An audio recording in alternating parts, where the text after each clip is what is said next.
thème les traits de la sacroloire de la secte de Koulikoro, même heure à Kourou.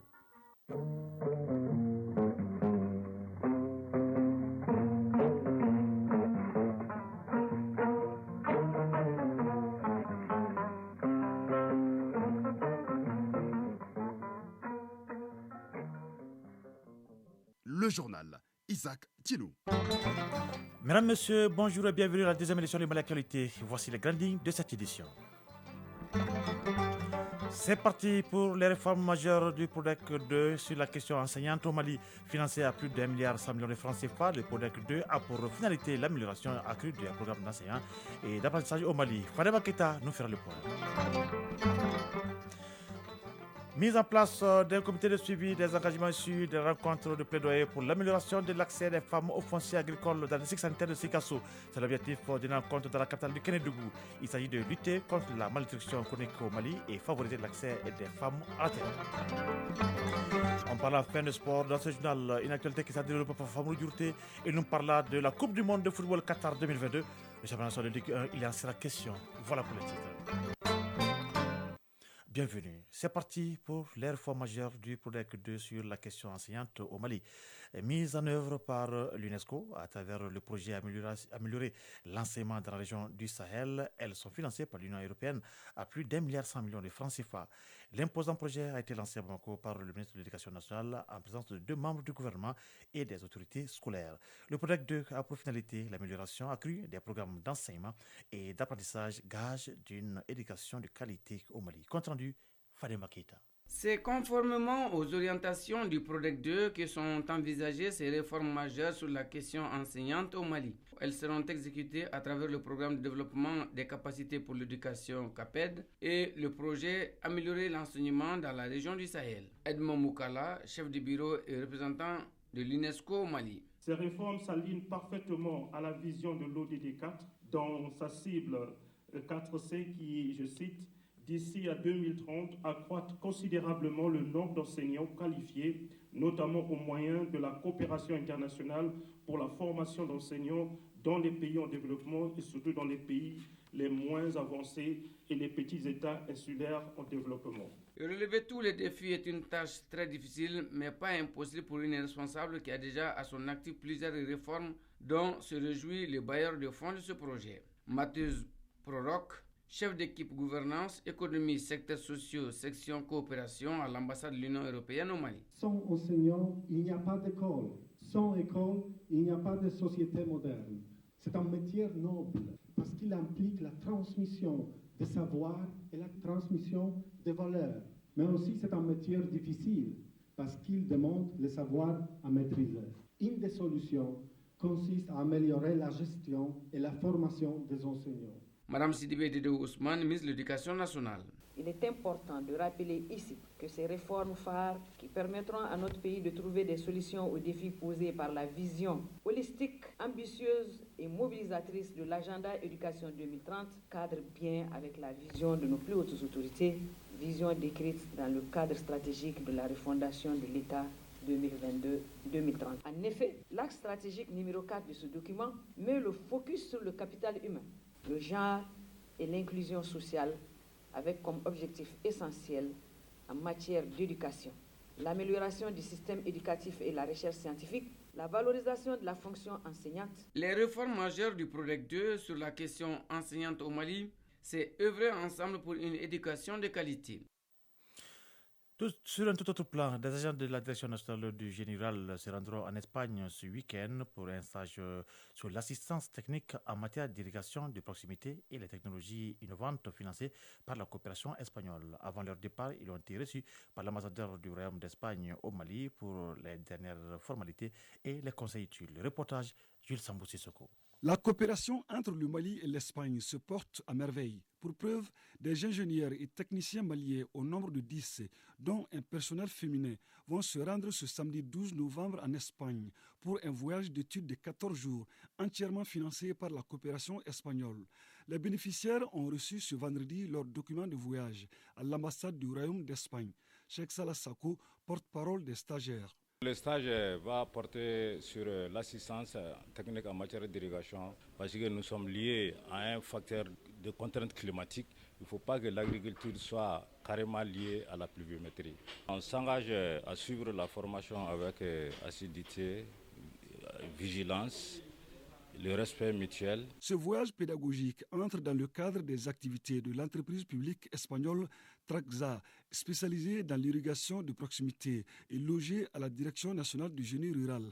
Al-Hassan Agatam, directeur national du génie rural. Je voudrais donc vous remercier, Excellence Monsieur l'ambassadeur, à travers vous, en tout cas la coopération espagnole, qui a accepté de financer le voyage et la prise en charge de ces jeunes qui vont revenir certainement avec des connaissances améliorées pour permettre à nos projets de progresser davantage. L'ambassadeur du Royaume d'Espagne a rappelé tout l'intérêt de la formation. José Gomez, ambassadeur du Royaume d'Espagne au Mali. C'est grâce à eux, les musulmans et très probablement des Maliens qui venaient avec eux, avec les Berbères, les Touaregs et les Arabes, qu'on a pu commencer à développer un secteur d'irrigation en Espagne. 1000 ans après, on est parmi les plus forts. On a renforcé, on a amélioré et c'est à nous maintenant de vous montrer et renseigner comment est-ce qu'on fait en Espagne pour être à la pointe de la technologie et des façons et des méthodes. La coopération espagnole finance plusieurs projets au Mali qui contribuent à fixer des milliers de jeunes dans le secteur agricole. Radio Mali à Sikasso et environ 98.3 MHz en FM. En troisième région, pour lutter contre la malnutrition chronique au Mali, l'accès des femmes à la terre est un facteur clé de développement et de leur activité génératrice de revenus. Conviction que la COFERSA, Convergence des femmes rurales pour la souveraineté alimentaire, qui a organisé ce jeudi, en collaboration avec Action contre la faim, un atelier de mise en place d'un comité de suivi des engagements issus de la rencontre de plaidoyer pour l'amélioration de l'accès des femmes aux fonciers agricoles dans le district sanitaire de Sikasso. Compte rendu, Moussokoro Sérémé et Taïrou Konati. Par la mise en place de ce comité de suivi des engagements, la COFERSA, Convergence des femmes rurales pour la souveraineté alimentaire, entend obtenir l'adhésion et l'accompagnement des autorités coutumières, locales, communautaires et politiques en faveur de l'accès des femmes aux fonciers agricoles et maraîchers. Le cadre s'inscrit dans la mise en œuvre des activités du projet multisectoriel de lutte intégrée contre la malnutrition chronique au Mali. Youssouf Traoré, coordinateur national de la COFERSA. Dans ce projet, il y a des activités de plaidoyer qu'on avait commencé depuis l'année dernière, donc dans les 4 districts sanitaires du projet, à savoir Sikasso, Kaï, Kita, Bafoulabé. Le projet a prévu d'aménager des périmètres pour les femmes. On a beaucoup de problèmes pour que les femmes puissent avoir l'accès à la terre. On veut être sûr que ces terres-là, c'est pour les femmes. Les membres du comité ainsi mis en place sont composés entre autres de leaders religieux, coutumiers et traditionnels, de représentants de groupements bénéficiaires du projet. Il s'agit pour ces derniers de jouer leur rôle et responsabilité pour une meilleure répartition des terres aux femmes. Draman Diakité, préfet du cercle de Sikasso. Pour lutter efficacement contre la malnutrition, l'accès des femmes à la terre est un facteur clé. Je demeure convaincu qu'à la fin de cet atelier, nous aurons un accord commun sur les principes d'accompagnement de nos braves femmes à avoir une terre sécurisée dans toutes les zones du projet. Le projet Lutte contre la malnutrition chronique au Mali est un programme de 5 ans mis en œuvre par la COFERSA et Action contre la faim sur le financement de Affaires mondiales Canada. Pour matérialiser la mise en place du comité de suivi, il sera aménagé des périmètres de plus de 30 hectares pour renforcer le groupement de femmes. Sikasso, Moussokora Sérémé et Taïrou Konaté pour le RTM. Direction Gao pour parler de sécurité. Belle moisson de l'opération Doukouassegui, lancée il y a quelques jours dans la cité des Askia. 8 personnes interpellées, près de 220 briques de chanvre indien et plus de 60 cartons de comprimés nuisibles à la santé, des engins et des armes saisies. L'information a été donnée ce jeudi par le commandant du théâtre Est de l'opération Maliko, le colonel Famouké Kamara, assisté de son staff, et tous les acteurs impliqués dans la sécurisation de la région de Gao ont animé une conférence de presse au camp Firum de Gao. Le reportage de Agagissa avec l'appui de la DIRPA. La patrouille mixte dénommée Opération Doukouassegui a permis de visiter et revisiter tous les coins et recoins suspects de la ville de Gao et ses alentours. Pendant plus d'une dizaine de jours, les forces de défense et de sécurité ont procédé à des interpellations de personnes et des fouilles de caches de malfrats. Le commandant du théâtre Est de l'opération Maliko s'est rendu dans la nuit du 9 au 10 novembre sur le terrain pour s'assurer de l'efficacité du dispositif sécuritaire. ce qui justifie à suffisance cette rencontre avec les journalistes pour présenter la récolte des forces de défense et de sécurité. Colonel Famouké Kamara, commandant du théâtre Est de l'opération Maliko. Ces opérations ont permis d'obtenir les résultats suivants. 8 personnes interpellées, 218 briques de chanvre indien, 67 cartons de comprimés diazépam, trafaking, tramaking et beaucoup d'autres en vrac, 17 cartons d'emballage pour fumer le chanvre indien, 4 motos, un véhicule Mercedes série C, un pistolet automatique industriel. Les produits saisis et les personnes mises hors état de nuire sont remis à la direction régionale de la police de Gao. Maïmouna Maïga, commissaire du 1er arrondissement de Gao. La population commence à comprendre. Il y a eu une collaboration parfaite vraiment au cours de nos perquisitions dans les différentes maisons. Nous, personnellement, en tant que force de défense et de sécurité, nous pensons que la consommation des stupéfiants nuit aux enfants qui sont l'avenir de demain. Donc, en tant que parents, nous sommes tous interpellés à y faire face. Colonel Famouké Kamara, commandant du théâtre Est de l'opération Maliko. L'ensemble des forces de défense et de sécurité rassure les populations de la poursuite intensive de ces opérations dans les zones suspectes de refuges terroristes et narcotrafiquants, dans le strict respect des droits humains et du droit international humanitaire. Outre la réponse aux questions des journalistes, le colonel Kamara a salué les soutiens multiformes des populations et de l'aménagement avant de renouveler l'engagement des autorités militaires à sécuriser l'ensemble du territoire national. Il n'a pas manqué d'inviter la population à se démarquer des propagandes sur les réseaux sociaux. Gao, Agali, Agissa, Youssouf Samake pour l'ORTM.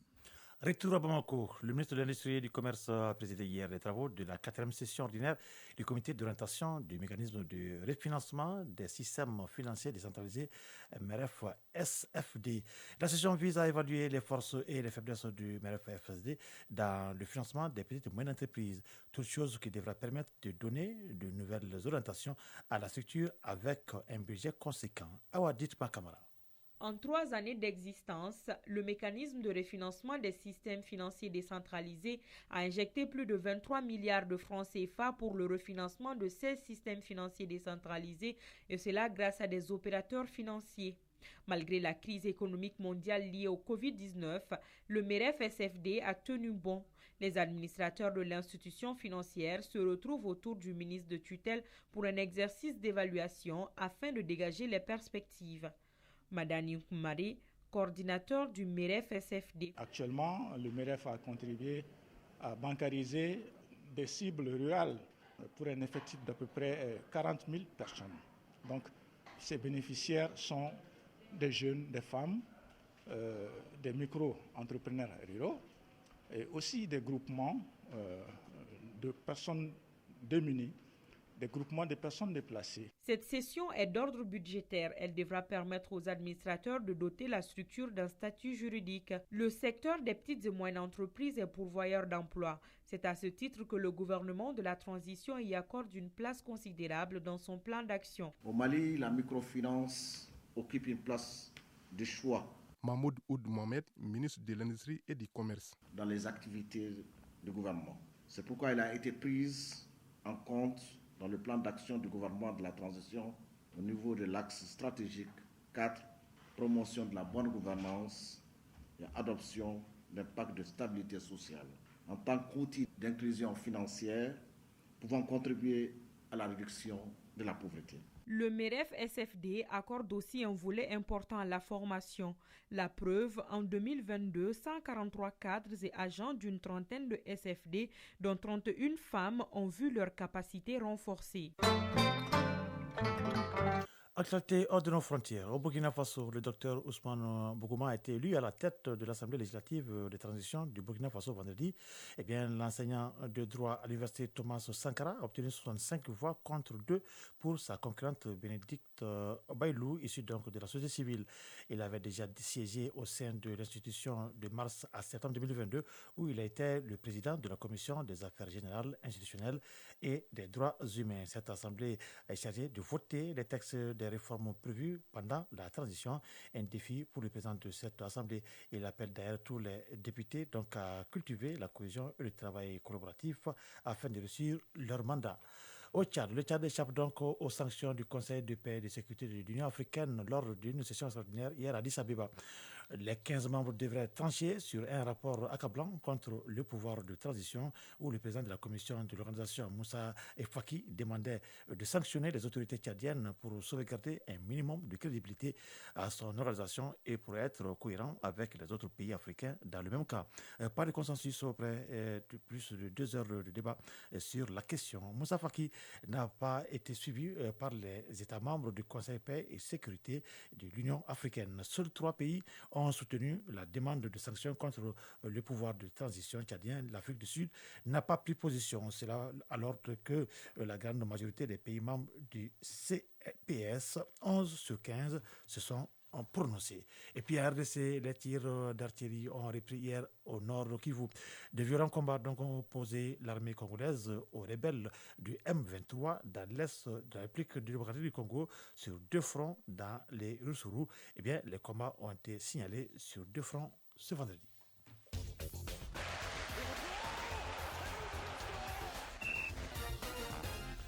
C'est l'heure du sport et c'est l'affaire de Famou Dioté. Famou Dioté, bonjour. Bonjour Isaac Tienou.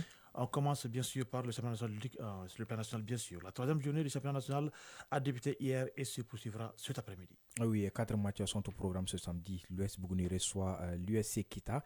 L'AS Blacktar se déplace à Baraouli pour affronter l'AS Bakariyan. Ces 2 rencontres commencent à 15h45. Ici à Bamako, au stade Modibo Keïta, l'USFAS sera face à Yellen Olympique à 16h. Ensuite, l'AS Police joue contre le COB. En ouverture de la 3e journée, ce vendredi, il n'y a pas eu de vainqueur entre Afrique Football Elite et l'association sportive de Korofina. Les 2 équipes se sont quittées sur un score nul et vierge. La 3e journée du championnat national de Ligue 1 se poursuivra demain dimanche avec 2 matchs. Et le match Stade malien de Bamako Diolba-AC, initialement prévu pour le lundi 14 novembre, est reporté à une date ultérieure en raison de la convocation de Fadi S. Koulibaly du Diolba-AC avec les Aigles du Mali pour le match amical contre l'Algérie. Voilà, il reste dans ce cadre pour dire que dans le cadre de la fenêtre FIFA du mois de novembre 2022, les Aigles du Mali jouent en amical contre l'Algérie le 16 novembre à Oran. Oui, le sélectionneur national Eric Chekouchel a convoqué 24 joueurs, dont 2 locaux, pour ce match amical. La liste est composée de 3 gardiens de but, 7 défenseurs, 7 milieux de terrain et 7 attaquants. Tous les ténors y figurent. Les 2 joueurs locaux sont Fadies Koulibaly, comme je le disais tout à l'heure, du Diolba AC, et Ibrahim Diarra d'Africa Foot. La dernière fois que le Mali a battu l'Algérie remonte de 2012, 2-1 dans les éliminatoires combinés Coupe d'Afrique 2013, Coupe du Monde 2014. Parlons à présent de la plus grande messe du football mondial pour dire qu'à une semaine du coup d'envoi du Mondial 2022, j'allais dire, au Qatar, les 2 pays maghrébins, le Maroc et la Tunisie, présentent beaucoup de similitudes. Oui, le Maroc et la Tunisie sont considérés comme des outsiders dans leur groupe. Si dans le groupe D, la France, championne du monde en titre, et le Danemark sont favoris devant la Tunisie et l'Australie, le groupe F place la Belgique et la Croatie devant le Maroc et le Canada. Au Qatar, le Maroc connaîtra sa 6e participation à une phase finale de Coupe du Monde, tout comme la Tunisie. Seul le Cameroun, qui va disputer son 8e mondial, fait mieux sur le continent. Les Lions de l'Atlas du Maroc et les Aigles de Carthage de la Tunisie comptent parmi les habitués africains à une phase finale de Coupe du Monde. S'il n'a pas été flamboyant, le Maroc n'a pas été ridicule non plus lors de ses 5 participations. Les Lions de l'Atlas peuvent même se targuer d'une fulgurance au Mondial 1986 au Mexique où ils ont atteint les 8e de finale. Par ailleurs, la Tunisie est le premier pays africain à gagner un match dans une phase finale de Coupe du Monde. En 5 participations au Mondial, le Maroc a disputé 16 matchs, 15 en phase de groupe et 1 en 8e de finale contre 15 pour la Tunisie. Et si le Maroc a inscrit 14 buts et encaissé 23 lors de ces 16 matchs, la Tunisie a scoré 13 fois et a encaissé 25 fois. Et pour terminer, les meilleurs buteurs de la Coupe du Monde des 2 sélections sont à 2 réalisations. Si celui de la Tunisie est toujours en activité, Wabi Kazri, ceux du Maroc sont à la retraite depuis bien longtemps, en l'occurrence Abderrazak Kairi et Salahidine Bachir. Concernant toujours le Mondial 2022, la série de présentations que nous avons commencé continue. Oui, Arjou Matina va nous présenter le groupe B composé de l'Angleterre, des États-Unis, de l'Iran et le Pays de Galles. L'Angleterre, le Pays de Galles, les États-Unis et l'Iran composent le groupe B de la Coupe du Monde Qatar 2022. Dans cette poule, la sélection anglaise fait office de grand favori. 4e de la précédente édition puis finaliste de l'Euro à domicile, Les Freelands courent derrière leur deuxième sacre mondial après 1966. Pour sa 16e participation à la grande messe du football mondial, l'Angleterre rêve de monter sur la plus haute marche du podium. Car les finalistes en 2002 et absents de la dernière édition, les États-Unis vont constituer l'une des curiosités de ce mondial. Malgré son sacre à la Gold Cup en 2021, la sélection américaine ne se présente pas au meilleur de sa forme, car elle a obtenu sa qualification dans la douleur, terminant seulement 3e des qualifications dans la zone CONCACAF. Demi-finalistes en 1930, les Américains vont participer pour la 11e fois à une phase finale de Coupe du Monde. Le Pays de Galles, après 1958, soit à 64 ans, va participer à sa deuxième Coupe du Monde. Les Gallois, sous l'impulsion de leur capitaine emblématique Gareth Bale, rêvent de franchir le premier tour au Qatar. Et au regard de la composition du groupe B, les Gallois peuvent lutter avec l'Iran et les États-Unis pour la deuxième place derrière l'ogre anglais. Demi-finaliste de la Coupe d'Asie des Nations, une première depuis 15 ans et premier de son groupe de qualification au mondial, au nez et à la barbe de la Corée du Sud, l'Iran sera au rendez-vous mondial pour la 6e fois. N'ayant jamais franchi le premier tour, la sélection iranienne, qui a remporté 16 de ses 20 derniers matchs pour seulement 3 défaites, entend surfer sur cette dynamique. Au Qatar, en plus de l'expérimenté technicien portugais Carlos Queiroz, l'Iran pourra s'appuyer également sur des joueurs comme Sadar Azmoun du Bayer Leverkusen ainsi que Mehdi Taremi, l'attaquant du FC Porto. Voilà, le coup d'envoi de la Coupe du Monde de football Qatar 2022 sera donné le dimanche 20 novembre. Merci Famo Djouté. Sur cette note sportive, s'achève ce journal pendant que les 13 heures passées de 21 minutes à Nonsambougou dans le secteur de Kolokani et à Badogo dans le secteur de Yafoulila. Un journal qui a été présenté par Isaac Tino avec la communauté technique de Bintou Traoré. Mise en ligne, Sekou Traoré. Merci à Brahma Traoré pour la suite de cette édition. Les prochains rendez-vous avec la qualité sur nos antennes, c'est pour 19h30. D'ici là, le programme se poursuit et tout à l'heure, les informations sur le temps suivi du journal international avec Youssouf Traoré. Pour ma part, je vous souhaite de passer un excellent moment en compagnie de Radio Mali. Au revoir.